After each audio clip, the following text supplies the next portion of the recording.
For 36 years, he was the most protected man in Iran.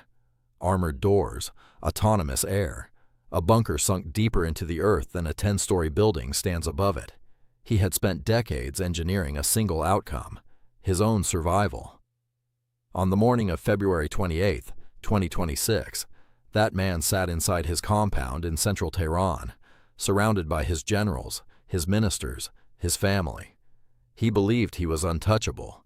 He had about 2 hours left to live, and he did not know it, because a squadron of Israeli fighters was already in the air, and the weapon that would kill him was not the missile they carried. It was his own city, watching him. Ali Khamenei had ruled Iran since 1989, and he understood, better than anyone, that he was target number one.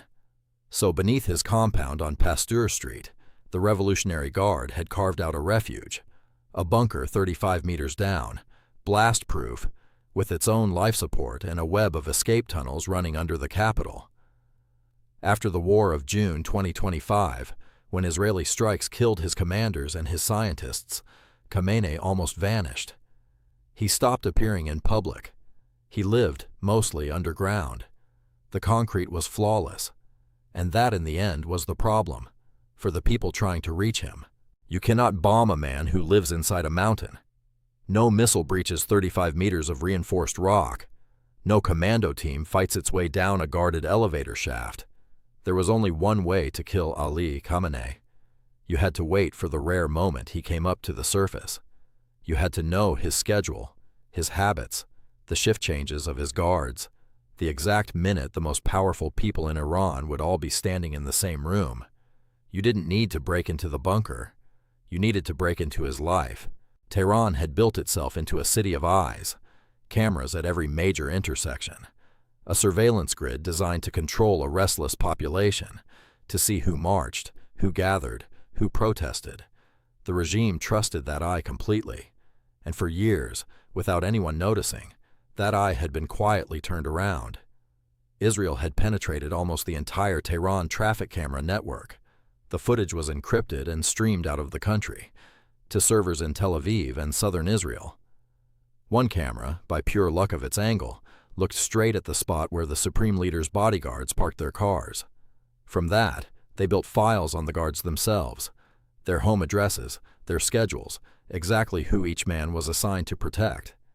The system Iran built to watch its own people had become a map to the heart of the regime. The cameras were only half of it. For more than 2 decades, Israel's signals intelligence arm, Unit 8200, had been listening. Phone intercepts, cell towers, the digital shadow every powerful man leaves behind him. The problem was the sheer volume, mountains of movement data, years deep. So they turned artificial intelligence loose on it, algorithms hunting for the one thing that mattered, a pattern, a routine, a predictable moment. The CIA worked the same target from the other side, tracking when the leader surfaced and when he stayed below. 2 intelligence services, 20 years of patience, all waiting for a single anomaly. Then, one day, the pattern broke. The data, the cameras, the phones, a source deep inside, all pointed to the same thing. On February 28th, there would be a meeting, not underground, on the surface, and the guest list was staggering. The head of the Revolutionary Guard, the defense minister, the regime's top security advisor, intelligence chiefs, the supreme leader himself, and his son, the man many already saw as the heir. For the planners, it was almost too perfect. The entire spine of the Iranian state, above ground, in daylight, in one place. The only question was whether the meeting would really happen. From inside the compound, confirmation came back. No changes, no postponement. It was on. The original plan had been a night strike. Less traffic, fewer witnesses, easier to work in the dark. But you don't get a day like this twice. So they made the harder choice. They would strike in broad daylight, while the whole leadership was in the room. And they added one more layer, something they had never used before. At the moment the jets got their final order, the communications around Pasteur Street simply died. Cellular service in the district was cut. Anyone trying to phone a warning into the compound heard only a busy signal. Anyone inside trying to call out reached nothing. If an air defense officer somewhere saw something strange on his radar and reached for the phone, it would not connect. For the most important few minutes in modern Iranian history, the center of Tehran became a digital desert. At 9:40 in the morning, the strike began. The jets launched their missiles. Sparrows, air-launched ballistic weapons that climb high, then dive onto exact coordinates. Around 30 precision munitions fell on the compound at once. By one former Mossad official's estimate, the whole thing took about 60 seconds. 1 minute. That is how long it took to turn decades of concrete, armor, and manufactured invincibility into a field of rubble. And Ali Khamenei was not 35 meters underground when it came. He was at his residence, with his family, exactly where his enemies had learned he would be. It was not one death, it was a decapitation. In near-simultaneous strikes across Tehran, the top of the Iranian security state was wiped out. The defense minister, the commander of the Revolutionary Guard, the Armed Forces Chief of Staff, Khamenei's closest security advisor, intelligence chiefs, around a dozen members of his own family and inner circle died with him. Across the country, more than 200 people were killed.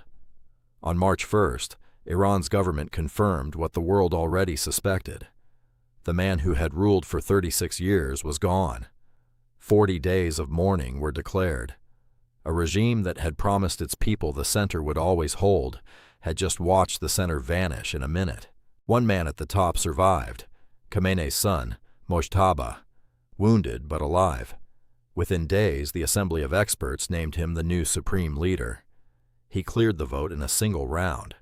After, by many accounts, Revolutionary Guard generals leaned hard on the men casting the ballots. Here is the strange part. Had his father died naturally, Mojtaba almost certainly would never have risen. Khamenei had privately named 3 possible successors, and his own son was not one of them. Critics inside Iran said it out loud. Handing power from father to son was building a monarchy, a clerical version of the very Shah the revolution had overthrown. And then Mojtaba did something no new leader of Iran had ever done. He disappeared. Months later, he still had not been seen in public, leaving an entire nation to wonder how badly he was hurt and who was truly in charge. With the strongman gone, the fractures he had crushed for decades tore open in days. The hardliners went hunting for traitors. They turned on the reformist president, Masoud Pezeshkian, arguing his talk of reform and negotiation had weakened the country and invited the strike.